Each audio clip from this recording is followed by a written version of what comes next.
Mexican federal government and threatening to kill anyone who gets in their way. It started with the killing of a cartel boss and quickly erupted into gun battles across much of the country. We are currently witnessing the largest U.S. military deployment in decades, as the United States has deployed the world's largest aircraft carrier to the Middle East, and the U.S. has deployed more than 50 fighter jets in just the past 24 hours to the Middle East. Analysts have said. In his speech tonight, the president did what he always does. He lied, he scapegoated, and he distracted. And he offered no real solutions to our nation's pressing challenges. Now to the Epstein files and a blistering accusation by congressional Democrats. They're accusing the Justice Department of a major cover-up in an effort to protect President Trump. Yeah, ABC's Hannah Battah has the list. Welcome to the sacrificed.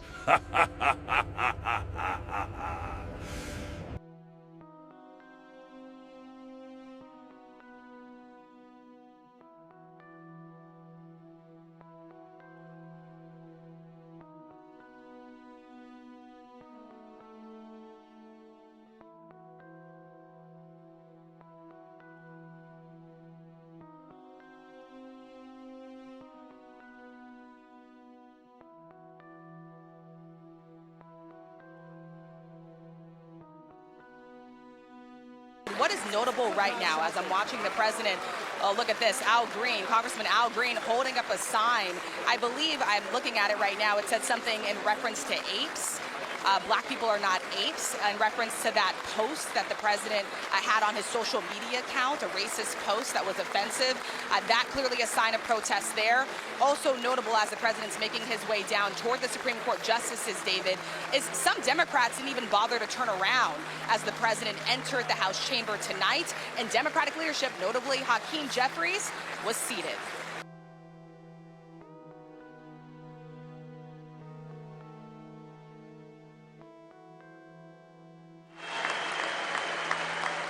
The topic on most people's minds, affordability and the economy, and President Trump made promises to tackle them in his first year. Our spirit is restored. Inflation is plummeting. Incomes are rising fast. The roaring economy is roaring like never before. That line coming less than 5 minutes into his address. The claim inflation is plummeting is false. The Consumer Price Index measures prices and how they change over time. In the most recent report tracked by our Get the Facts data team, prices were down slightly since last January at about 2.4%. Then there was this claim we rate as mostly false regarding the price of gas. Gasoline, which reached a peak of over $6 a gallon in some states under my predecessor, it was quite honestly a disaster, is now below $2.30 a gallon in most states, and in some places $1.99 a gallon. The average price of regular gas has declined by 6%, but data from AAA puts the national average at $2.95 a gallon, not $2.30 or below. While it's possible some stations are priced lower, even $1.99, neither AAA or Gas Buddy show state averages or prices lower than $2.30 a gallon. Now shifting to crime, President Trump claimed the murder rate had a historic decline. And last year, the murder rate saw its single largest decline in recorded history. This is the biggest decline, think of it, in recorded history, the lowest number in over 125 years. This needs more context. Experts told our partners at PolitiFact the final 2025 murder rate could be the lowest in at least 65 years based on FBI data and measurements, but they're cautious about going any further back in time, saying the data was inconsistent in the early 1900s and not comparable. President Trump also addressing a claim that investment is flooding into the United States. In 12 months, I secured commitments for more than $18 trillion pouring in from all over the globe. This $18 trillion figure is false, at least according to the White House website. A section titled Major Investment Announcements, which seems to track private and foreign investments coming to the U.S., lists a figure of $9.7 trillion. Now to the Epstein files and a blistering accusation by congressional Democrats. They're accusing the Justice Department of a major cover-up in an effort to protect President Trump. Yeah, ABC's Hannah Battah has the latest. This morning, House Democrats accusing the Department of Justice of withholding dozens of pages of FBI records from the Jeffrey Epstein files that they say contain serious allegations against President Trump. Congressman Robert Garcia, the ranking Democrat on the House Oversight Committee, says he reviewed unredacted evidence at the DOJ Monday. He says the withheld documents detail claims from a woman who alleges Trump assaulted her between 1983 and 1985 when she was a minor. In a statement, Garcia saying oversight Democrats can confirm that the DOJ appears to have illegally withheld FBI interviews with the survivor who accused President Trump of heinous crimes. Oversight Democrats will open a parallel investigation into this. An index of witness materials prepared for the Ghislaine Maxwell trial suggests the FBI interviewed the woman 4 times in 2019, but an ABC News search of the database found a report of only one of those meetings. The Justice Department pushing back on social media, accusing Democrats of misleading the public while manufacturing outrage from their radical anti-Trump base. The DOJ claims all documents were produced unless they fell under specific exemptions, if they are duplicates, privileged, or part of an ongoing federal investigation. The White House has previously dismissed the allegations, pointing to a prior DOJ statement calling the claims unfounded and false. The concerns about the documents were first reported by independent journalist Roger Sollenberger and NPR. Meanwhile, Bill Gates is reportedly apologizing over his ties to Epstein. The Wall Street Journal reports that Gates apologized to staff of the Gates Foundation Tuesday, admitting he made mistakes that cast a cloud on the philanthropy. He also acknowledged 2 affairs, but said they did not involve Epstein. Mexico is at war tonight. The drug cartels taking on the Mexican federal government and threatening to kill anyone who gets in their way. It started with the killing of a cartel boss and quickly erupted into gun battles across much of the country, and leading the U.S. to put out a do not travel advisory on most of the country. It's all from fires, car fires. So airport is basically enhanced security measures. We can't leave right now. Breaking developments tonight on the mayhem in Mexico. Cartels carrying out violence in the streets across nearly a dozen states in that country after the Mexican government conducted an operation in an attempt to capture a cartel boss, but instead shot and killed him.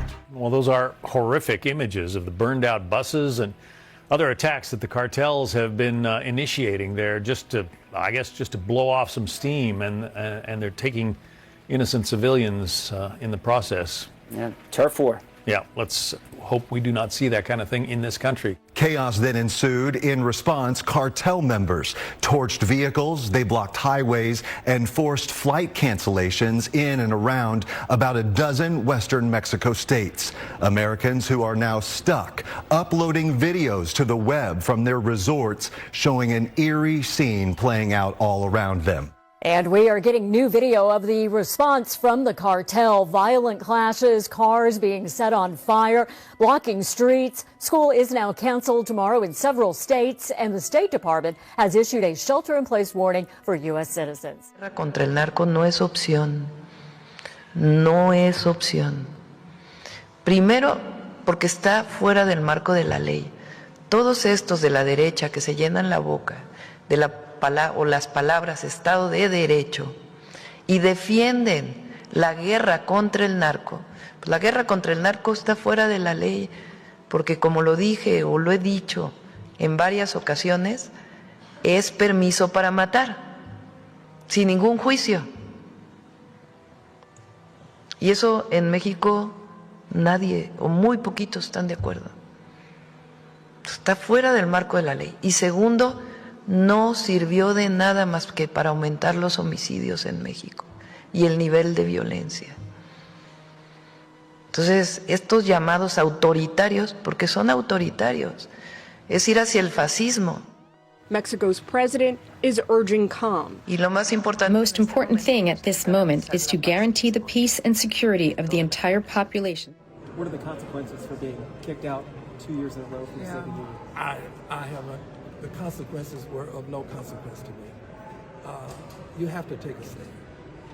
The consequences of no consequence, in the sense that I would allow the consequences to prevent me from doing what I believe is a righteous thing to do. Dr. King did not allow the consequences to prevent him from going to Birmingham, and he went to jail. Rosa Parks did not allow the consequences to prevent her from taking a seat on the bus. That's where we are now. We are back to a point where people have to take a stand. I'm just a person who has done it. There are many others, I believe, who will. 4 people are dead after a wave of shootings in Macon Saturday into the overnight hours of Sunday. In the past 24 hours, 9 people in total were reportedly shot across 5 separate incidents. Around 10:30 Saturday night, a 25-year-old man was shot on Florence Avenue. He was taken to the hospital where he later died. Just after midnight, a second shooting on Key Street left 3 people injured, including a 7-year-old boy. About an hour later, a 17-year-old boy was shot along Holt Avenue and was also taken to the hospital. Then just after 3:30 Sunday morning, deputies responded to a shooting on Mosley Avenue where they found 3 men dead at the scene. The majority of these incidents happening within a 2-mile radius in West Macon, in neighborhoods off of Pionono Avenue and Mercer University Drive near Eisenhower Parkway. And today, a 5th shooting off of Dewey Street in South Bibb left a 55-year-old woman hospitalized. Investigators say the victim was in her car when shots rang out. She's currently in stable condition. The Bibb Sheriff's Office is investigating each of these cases. Hunter King shares what we know so far tonight. A wave of violence swept through West Macon Saturday night into Sunday. The first shooting happened on Florence Avenue. 35-year-old Chavez Adams was shot and later died at the hospital, but that was just the beginning. After midnight, 3 people were shot on Key Street, including a 7-year-old boy. All 3 survived, and an hour and a half later, a 17-year-old was shot on Holt Avenue. He's expected to be okay. At 3:30 in the morning, deputies arrived at Mosley and Cedar Avenues and found 3 men dead. And now the most recent, a shooting near Pionono Avenue and Dewey Street just after 2:30 this afternoon, where a woman was shot in her car. It breaks my heart because it's the same story. It takes a village to raise our children, and our village is scattered. New Piney Grove Baptist Church sits just feet away from the triple homicide. And this morning, Pastor Scruggs stood before his congregation, including a member who had just lost her nephew in the violence, and said he was tired of telling the same story. And now we're in 2026, and I'm seeing the same thing. And consequently, it has gotten worse. And I don't know when it's going to stop. How would you feel if the FBI or the Department of Homeland Security copied the entire contents of your email account or your phone? If the answer is not good, you need to watch this. The company behind Ring doorbell cameras addressing privacy concerns after their Super Bowl ad ignited a bit of controversy. Now the company's ending its partnership with a surveillance firm. Palantir is the AI firm used by Israel and ICE for surveillance. Its founder, Peter Thiel, appears over 2,200 times in the Epstein files. Here's what we found. Through their often cryptic communications, Thiel and Jeffrey Epstein revealed that they viewed crises as opportunities. The cost of a Super Bowl ad was roughly $8 million this year. This is Milo. But for the home security company Ring, the cost may be a lot higher. Search party from Ring uses AI to help families find lost dogs. The company's Super Bowl ad promoted a feature that scans footage from Ring cameras in your neighborhood to find lost dogs. But the ad sparked controversy. Some people online questioning if the feature could also be used to search for people. Okay, guys, did this make me go and rip the batteries out of my Ring? I'm about to. Critics vowing to stop using the company's products altogether. As of today, I no longer use Ring doorbell. Rival security camera company Wise even made a parody of the ad. What if we could make finding one lost dog require the computational power of a small dictator-led nation state? But Ring says the feature was built with strong privacy protections from the start, saying it can find only lost dogs and has no capability to find people. Ring also says users can opt out of the feature. This is a privacy-first way of doing things, but it also allows us to, be better neighbors. My mission has always been to make neighborhoods safer. Ring users have also expressed concern about the Amazon-owned company's partnership with Flock Safety, a surveillance technology company that has contracts with law enforcement to use its automated license plate readers. Flock saying it is engaged with customers to understand expectations around accountability, transparency, and lawful use. Most importantly, I'm asking you to approve the Save America Act.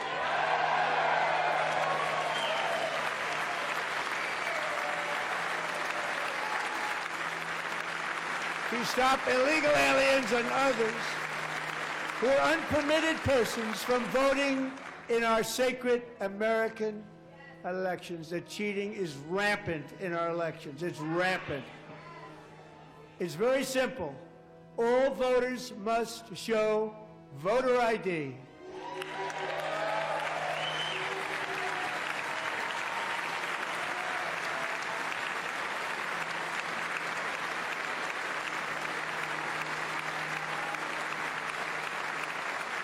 All voters must show proof of citizenship in order to vote.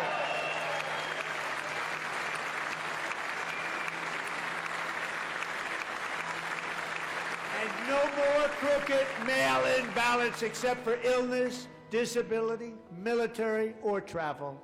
None. And this should be an easy one. And by the way, it's polling at 89%, including Democrats. 89%.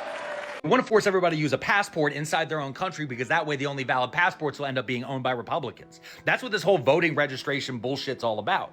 They want to make sure that they can choose that only their people are the ones with valid ID. That's how this goes, okay? If a passport's the only form of acceptable ID for you to be able to vote, guess who controls the passports? Marco Rubio. Guess who sits at the right hand of Donald Trump, right on that couch, right next to J.D. Vance and his stain?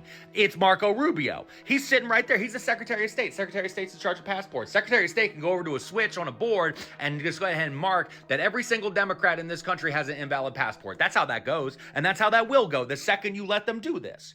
The fact that people can't see this is driving me freaking insane. We had Elon Musk and Doge came in at the beginning of this administration and they stole everybody's piece of data. They go ahead and run all that inside of Palantir. They put all that together with your social media. They take the Palantir data, they take the Doge data, and then they want to put it next to the voter roll data. They've been going state to state demanding the voter registration data. They even said that in Minnesota. They said, we'll pull ICE out of Minnesota. Give us all the voter rolls. Do you guys not see the end game here? The end game here is to make sure that when you go vote, that you have to go hand them a passport. And they'll take that passport and they'll scan it. And then suddenly it's going to come up that your passport was stolen. Your passport's invalid.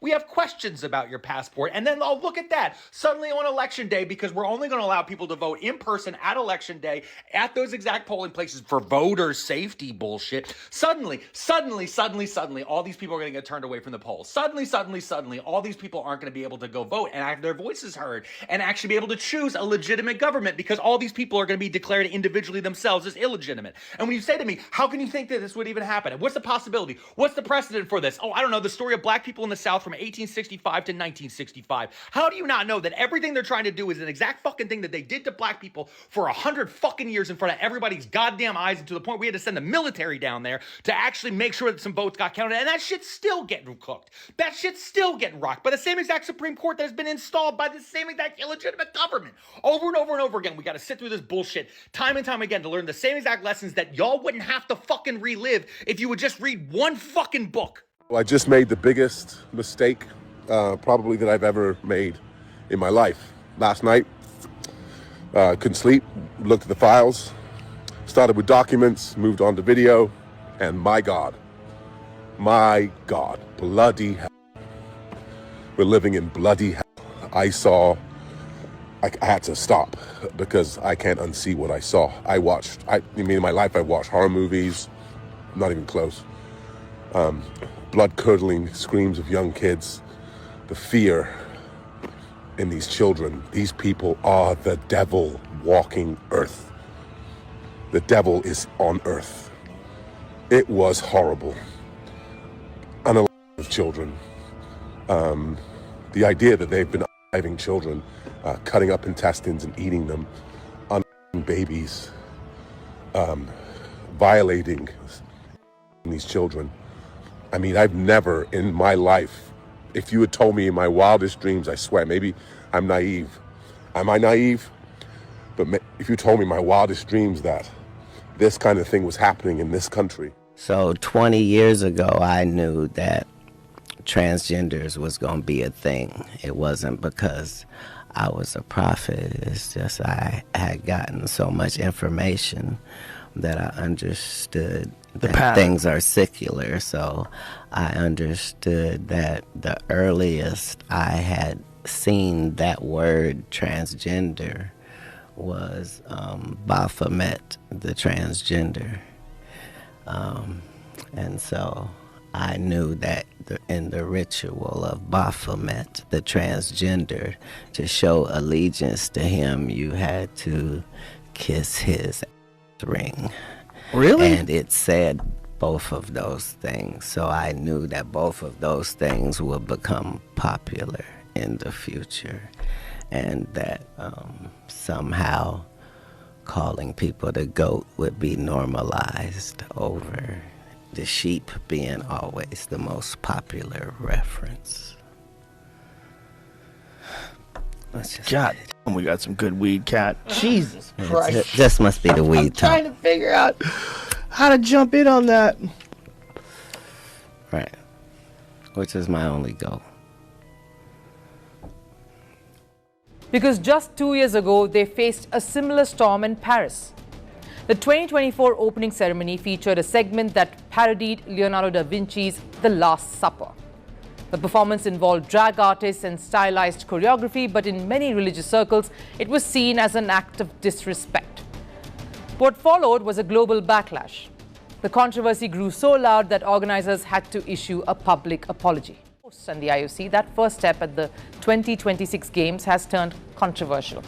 Because the opening ceremony has sparked outrage. Organizers are being accused of showcasing satanic symbolism, and what's worse, this isn't the first time the Olympics has found itself in the middle of such a storm. Are these opening ceremonies setting the wrong tone for the Games that follow? First impressions matter. In most cases, they form a lasting memory. Athletes can recover from a bad race. Teams can bounce back from a loss. Governing bodies can course correct over time. But for organizers hosting a global event watched by billions, there is no second chance at forming that first impression. And if the Games begin on a controversial note, that memory kind of tends to linger far longer than the medals or the performances do. The 2026 Winter Olympics hosts, Italy, are now experiencing that reality firsthand. The Milano Cortina opening ceremony was meant to be a grand, historic spectacle. It was attended by U.S. Vice President J.D. Vance and his wife, Usha Vance. Global dignitaries were all there in attendance. Celebrities lit up the arena. And in a first for the Winter Games, 2 Olympic cauldrons were ignited simultaneously. It was meant to symbolize unity across host cities, a celebration of Italy and of the Olympic spirit. But one visual quickly hijacked the narrative. A formation that resembled a pentagram appeared during the ceremony, and that image spread like wildfire across social media. Many users accused the organizers of promoting satanic imagery at what is supposed to be a universal, inclusive sporting event. Still have DVDs, and people still get them because when they lock this internet up, ain't nobody streaming nothing. Streaming was created for real-time editing. The reason we're all into streaming, the reason why they took the hard drive out of the Apple TV, the reason why they don't want you with content is because they want to be able to alter content. See, if you're streaming, it's on their server, not yours. You don't own it. You don't even have it. That's why they sell a computer now, the fastest computer out right now, and the hard drive is tiny. Why you only give me 128 gigabytes? And then if you want more, you got to pay thousands of dollars. Absolutely. Why are they doing that? Because they want it in the cloud. Because 2 things happens if it's in the cloud. One, they have it. And the other thing is they learn it. Metatron don't know. He's not omniscient. He's not like God or whatever. This demon spirit has to learn. They need our voices, our images, Dude, it's us. We're all cyborgs. There's a digital version of all of us in the hands of the enemy. He's created it from our uploads. He's showing all your birthdays. He's showing everything you do. He's learning. How else would the devil be omnipresent? Oh my. He wants to be like God. The internet makes him omnipresent. That's crazy. All right. Don't get me mad on this little podcast. Okay, because I am heated right now. There are 2 stories I want to share that are cautionary tales for all of us. The first is about a 67-year-old retiree named John who lives in Pennsylvania.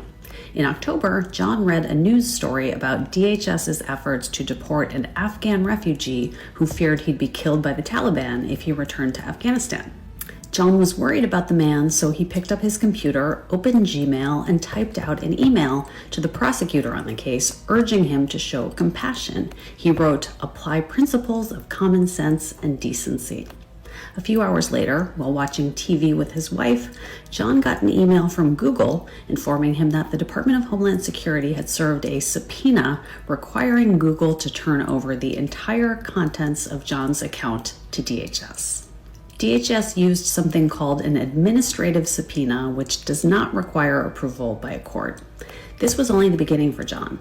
2 weeks later, DHS agents showed up at his door to question him, all because of the email he wrote. The second story is about a Washington Post reporter named Hannah Nathanson, who covers the federal government. After DOJ started wreaking havoc on government agencies, over 1,000 federal employees reached out to Hannah to share their stories, confidentially, which is not a crime. Then, in January, the FBI showed up at Hannah's home with a warrant to seize her computers and her phone. And here's the craziest part. The warrant actually authorized the FBI to force Hannah to unlock the devices with biometrics, meaning her face or her fingerprint, so they could access the contents. So what can we do to protect ourselves? Well, I'm not a tech expert, but in Hannah's case, it turns out her iPhone was in lockdown mode, which is a setting that prevented the FBI from accessing her data with their normal tools. Another option is to disable biometrics and use a PIN instead. Law enforcement cannot require you to turn over your password. John's situation is tougher. Companies like Google are actually not even required to tell you if they get a subpoena for your account. In John's case, the subpoena asked Google not to tell him, but they did so anyway. Different companies have different policies on this, which you can research. If you do get notice of a subpoena, contact a lawyer right away. There are ways to challenge it in court, but it's important to act quickly. In John's case, the ACLU is helping him, and hopefully they will get a good result that will benefit all of us who value privacy and free speech. Tonight, the president did what he always does. He lied, he scapegoated, and he distracted. And he offered no real solutions to our nation's pressing challenges, so many of which he is actively making worse. He tries to divide us. He tries to enrage us, to pit us against one another, neighbor against neighbor. And sometimes he succeeds. And so you have to ask, who benefits from his rhetoric, his policies, his actions, the short list of laws he's pushed through this Republican Congress? Somebody must be benefiting. He's enriching himself, his family, his friends. The scale of the corruption is unprecedented. There's the cover-up of the Epstein files, the crypto scams, cozying up to foreign princes for airplanes and billionaires for ballrooms, putting his name and face on buildings all over our nation's capital. This is not what our founders envisioned, not by a long shot.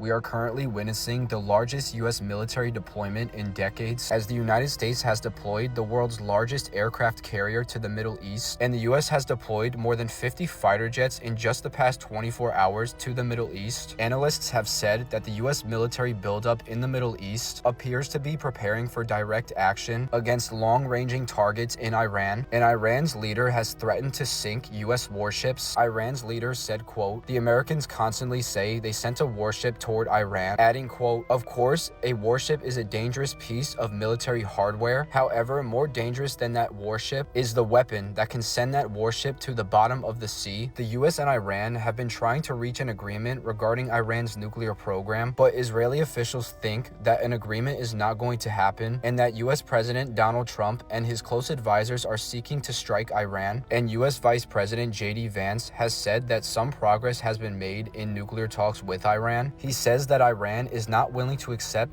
some of the United States' red lines. به نظرشون میرسه که مرتبا میگه رئیس جمهور آمریکا که ارتش ما قوی ترین ارتش دنیاست. قوی ترین ارتش دنیا ممکنه اونچنان گاهی سیلی بخوره که از جا نتوانه بلنش.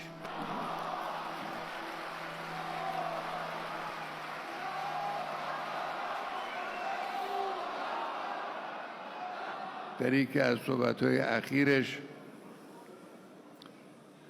گفته که 47 ساله که آمریکا نتوانسته جمهوری اسلامی رو از بین ببره. شکایت کرده به مردم خودش. 47 ساله که آمریکا نتوانسته جمهوری اسلامی رو از بین ببره. این اعتراف خوبی است. بنده میگم تو هم نخواهی توانست این کار رو بکنی.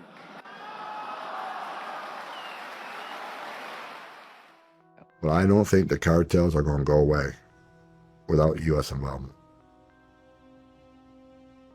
President Trump did it. We're really good at the away game. I think when it comes to criminal cartels, we got to play the away game. Stop the poison before it gets here. Then, of course, in this side of the border, we got to address the drive, the need for drugs like that. We got to address that. We're customers. So, but do I think the criminal cartels are going to go away without our involvement? Absolutely not. I don't know. Mexico has failed in decades to do it. And like I say, a lot of Mexico's corrupt. They run Mexico. I mean, they're infiltrated. Much of the Mexican military is corrupt. Much of the Mexican law enforcement is corrupt. Much of the Mexican government's corrupt. And many of them don't want to be corrupt. Well, you take the payoff and do what we tell you to, we'll kill you and your family, and they will. So, I think if we were to wipe the cartels off the face of the earth, Mexico would be such a better country. It'd be a safer country. A self-ruling country where cartels don't own the military and law enforcement and some government officials. I think in the long run, Mexico would be such a better country if they didn't have the cartels operating there. So I think President Trump did exactly the right thing, designated them terrorists. I think he's doing the right thing, offering Mexico his assistance and taking them out. I think what President Trump has been doing has been making your job tougher. Oh, yeah. Yeah. Yes? Yes. But it's becoming more difficult, you think? Yeah. You're hearing that numerous things are happening right now in Mexico. Tell us what you've learned. Well, I'm talking to a lot of people, a lot of my sources on the ground in Mexico, and it's essentially pure chaos. As you can see from the images there's burning, there's rioting, there's attacks. I mean, it is all-out warfare in certain parts of Mexico, and it's quite concerning. And in certain cities, there's zero public transportation. CJ&G and all the affiliates have threatened all bus drivers and all taxi drivers that if they're moving their vehicles around, they will be shot and killed. There's videos out there of taxis being overtaken and just open warfare on the streets. So it's extremely concerning that we're seeing this. And this is what it is right on the brink of possible civil war, because there are so many different factions under CJ&G. CJ&G isn't necessarily just a group. It is more of an umbrella of a conglomerate of numerous smaller cartels.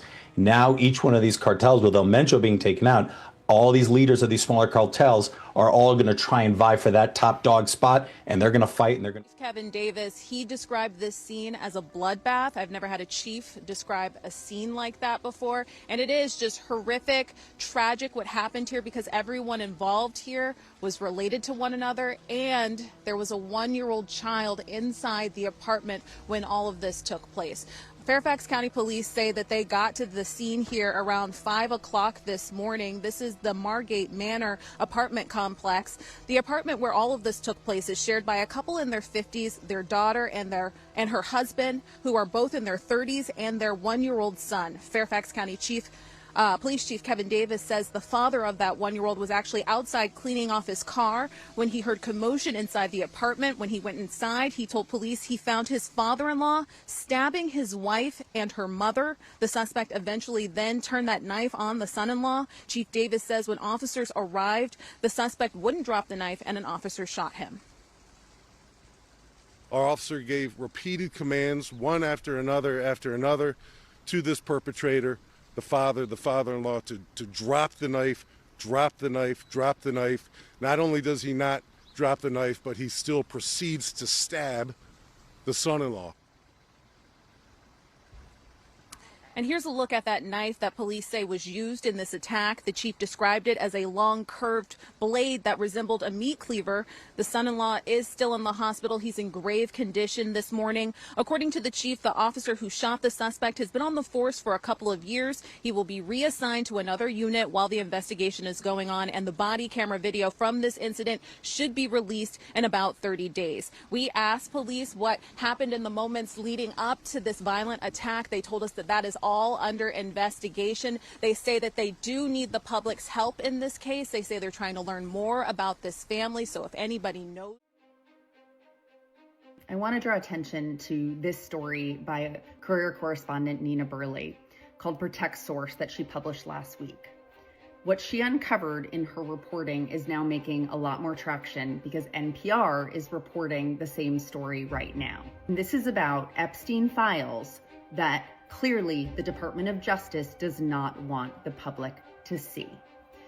Nina reported that from one file that was reported on by a few other independent reporters, including Roger Sollenberger, who everybody should check out. He's doing amazing investigative journalism on the Epstein files, identified a woman who was interviewed by the FBI who accused Trump of sexually assaulting her when she was 13 years old. It is a smoking gun because what's in this file is not only the accusation of a woman who was interviewed by the FBI accusing Trump of sexually assaulting her as a 13-year-old child, but the file also shows that this woman was interviewed 4 times by the FBI.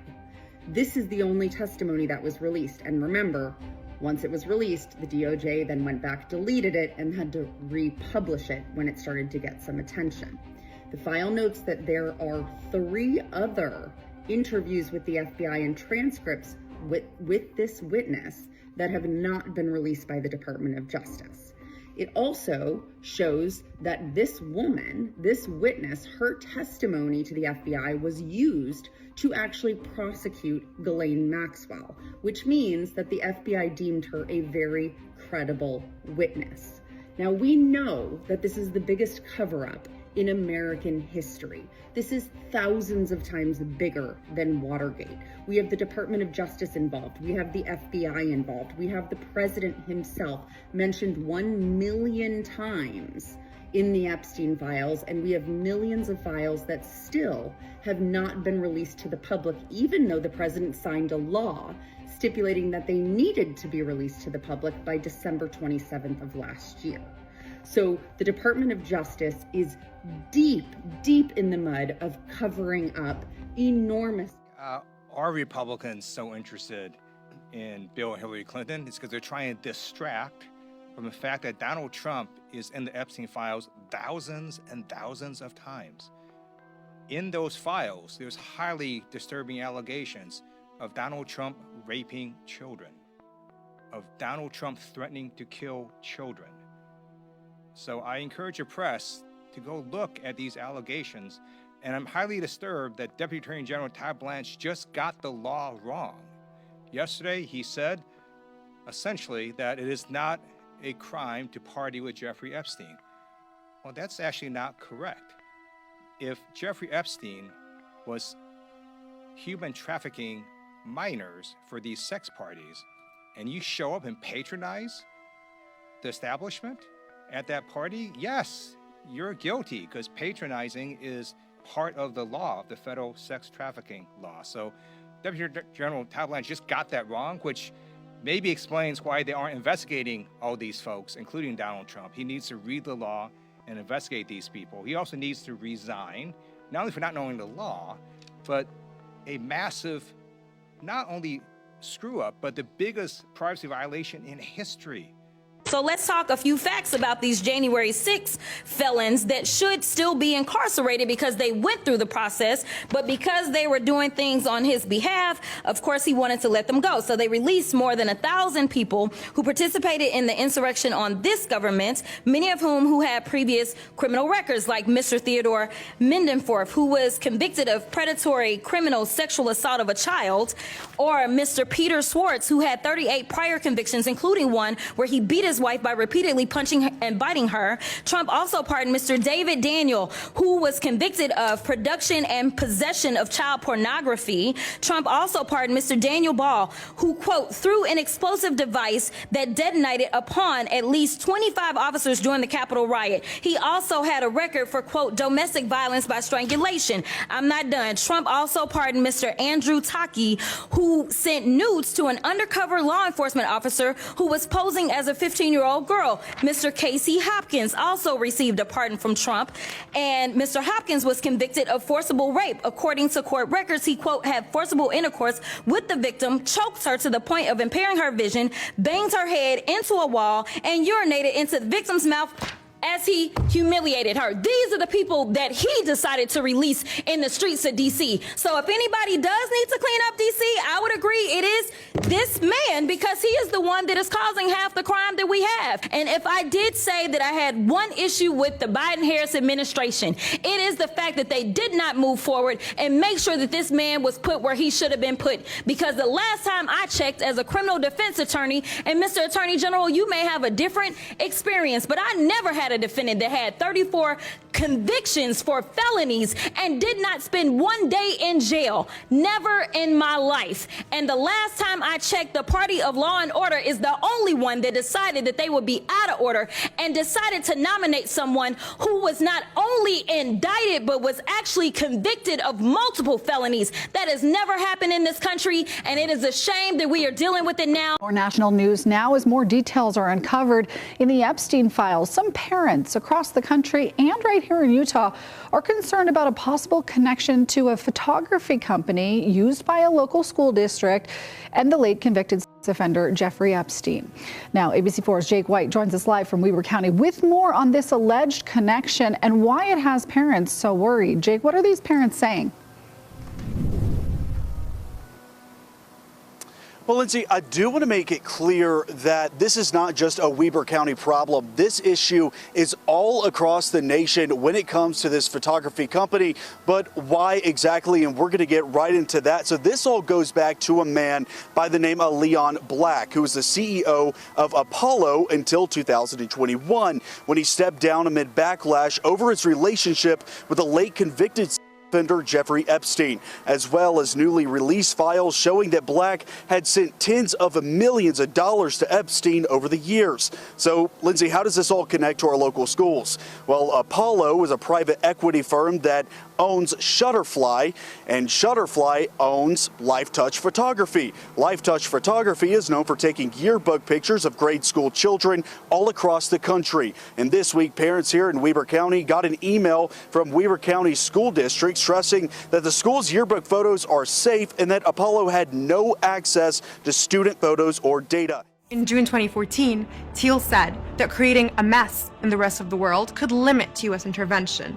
Epstein also talked to Thiel about foreign currency devaluation with enthusiasm. Thiel was invited to Epstein's island, and they expressed loyalty to one another, like in this 2015 email where Thiel reassured the convicted offender that he was not at all intimidated by bad press. Epstein frequently connected people to Thiel, notably Israeli politician Ehud Barak. In recently leaked audio from 2013, Epstein encouraged Barak, at the time Israel's defense minister, to look into Palantir. Today, Israel is one of Palantir's most lucrative clients. Palantir provides predictive policing technology and artificial intelligence for automated decision-making, according to a 2025 UN report. When asked in 2024 what he thought of the Israeli army using AI to bomb Gaza, here's what Teal said. Broadly, the IDF gets to decide what it wants to do, and that they're broadly in the right. Palantir's biggest profits are from the U.S. Department of Defense, which has committed to spending $2 billion. The Department of Homeland Security has allocated over $300 million to Palantir. By January 2026, ICE had adopted Palantir's tracking tool called Elite, which extracts addresses from healthcare data to locate immigrants, as reported by 404 Media, based on internal ICE documents. Despite the evidence, Palantir claims on its website that it is not a surveillance company. We're obliged to point out that being mentioned in the Epstein files is not evidence of wrongdoing, but from what has been made public, it's clear the convicted sex trafficker had a close relationship with Teal and took an interest in his business. A business that's still thriving with its contracts with the world's richest and most powerful entities, which critics say pose real dangers to vulnerable people. This is my very specific question for you, right? Is that you're an investor in AI. You're deeply invested in Palantir, in military technology, in technologies of surveillance, in technologies of warfare, and so on, right? And it just seems to me that when you tell me a story about the Antichrist coming to power and using the fear of technological change to sort of impose order on the world, I feel like that Antichrist would maybe be using the tools that you were building, right? Like, wouldn't the Antichrist be like, great, we're not going to have any more technological progress, but I really like what Palantir has done so far, right? Yeah, I mean, isn't that a concern? Wouldn't that be the irony of history would be that the man publicly worrying about the Antichrist accidentally hastens his or her arrival? There are all these different scenarios. I obviously don't think that that's what I'm doing. I mean, to be clear, I don't think that's what you're doing either. I'm just interested in how you get to a world willing to submit to permanent authoritarian rule. Well, but again, there are these different gradations of this we can describe, but is this so preposterous, what I've just told you, as a broad account of the stagnation that the entire world has submitted for 50 years to peace and safetyism? This is 1 Thessalonians 5:3. The slogan of the Antichrist is peace and safety, and we've submitted. This is 1 Thessalonians 5:3. The slogan of the Antichrist is peace and safety, and we've submitted. It's just super tragic. Virginia Guffrey, this is the woman who was supposedly committed after she had a car accident. This is her talking, her brother speaking about this case. Listen. I think we're very hopeful that this is the start of the domino effect. This is where the house of cards starts falling. And, kudos to the UK for taking the first step, for saying, you know what, we are going to arrest somebody who is held to one of the highest esteems out there, somebody who was a former prince. Aferze Epsteina. An international domino effect. Investigations are now underway in at least 10 countries. From Europe, where the former Prime Minister of Norway is charged with gross corruption, which he denies, to the Emirates, where the CEO of one of the globe's largest companies has stepped down after the files released displayed communications with Epstein, including an email with a reference to, quote, torture video. He has not been charged with any crime. In the UK, Andrew Mountbatten Windsor faces new calls to be investigated for allegedly leaking state secrets. And in Hollywood, top marketing exec Casey Wasserman is selling his talent agency. He's not accused of a crime, but said he regrets flirtatious emails he sent to Ghislaine Maxwell that had become a distraction. Epstein spun himself a web of global elites, many of them named this weekend by the Department of Justice. 300 high-profile people that appear at least once in Epstein's emails. Some in direct contact with him, others just mentioned in news articles. Criminality is not implied. But Juliette Bryant said when she met Epstein in South Africa, surrounded by powerful people, it made her feel safe. A girl approached me and said she was here at the King of America. He was here with Bill Clinton and Kevin Spacey and Chris Tucker. Bryant did not accuse the other men of wrongdoing, but said Epstein flew her to New York and then put her on a private jet. As the airplane took off, he started touching me forcibly in between my legs, and I freaked out. I realized this is not a modeling opportunity. I've been kidnapped. Bryant received damages from Epstein's estate.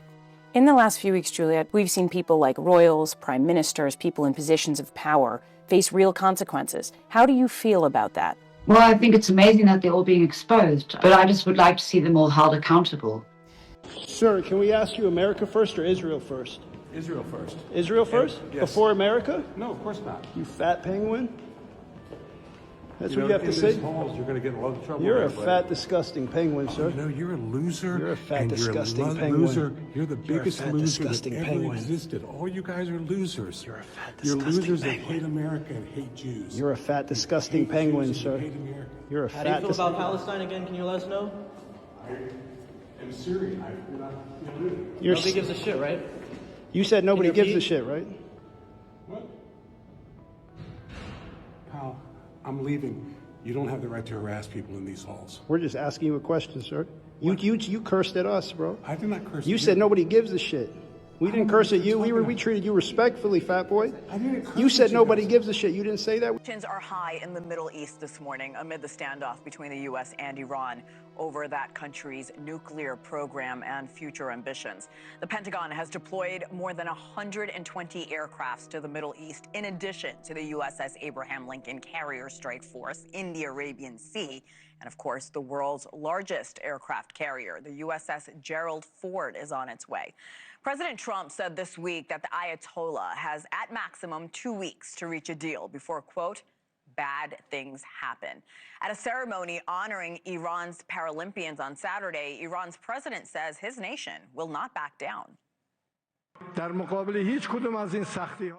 We will not bow down in the face of any of these difficulties. World powers are lining up with cowardice to force us to bow our heads. Just as you did not bow down in the face of difficulties, we will not bow down in the face of these problems. Now, in the wake of these ongoing threats, at least 4 other nations, aside from the U.S., Sweden, Serbia, Poland, and Australia, have advised their citizens living in Iran to leave the country. Here with us now is retired Lieutenant General Richard Newton, News Nation senior national security contributor. Always good to see you, General. Good morning. Good morning, Hannah. Always good to be with you. You and I have talked about this for the past few days now. President Trump said on Thursday that Iran had, quote, 10 to 15 days maximum to make a deal. What do you think of this timeline? Well, first and foremost, the president absolutely wants to and has set a top priority of coming through with a diplomatic solution. But I think time is running out on the Ayatollah and Iran at this point. You're seeing the largest massing of U.S. firepower really since 2003 when we invaded Iraq. You mentioned you have the USS Gerald Ford Carrier Strike Group has now made it past the Strait of Gibraltar, is heading east to the Mediterranean and towards Israel. We have the almost 1/3 of U.S. naval capabilities in the region are forming there. So the stakes are raising high, and I believe the president is looking at a wide range of options. Mr. Speaker, our government intervention in the economy, the private affairs of citizens, and the internal affairs of foreign countries leads to uncertainty and many unintended consequences. Here are some of the consequences about which we should be concerned. I predict U.S. taxpayers will pay to rebuild Palestine, both the West Bank and the Gaza, as well as Afghanistan. U.S. taxpayers paid to bomb these areas, so we will be expected to rebuild them. Peace of sorts will come to the Middle East, but will be short-lived. There will be big promises of more U.S. money and weapons flowing to Israel and to Arab countries allied with the United States. Federal Reserve policy will continue at an expanding rate with massive credit expansion, which will make the dollar crisis worse. Gold will be seen as an alternative to paper money as it returns to its historic role as money. Military and police powers will grow, satisfying the conservatives.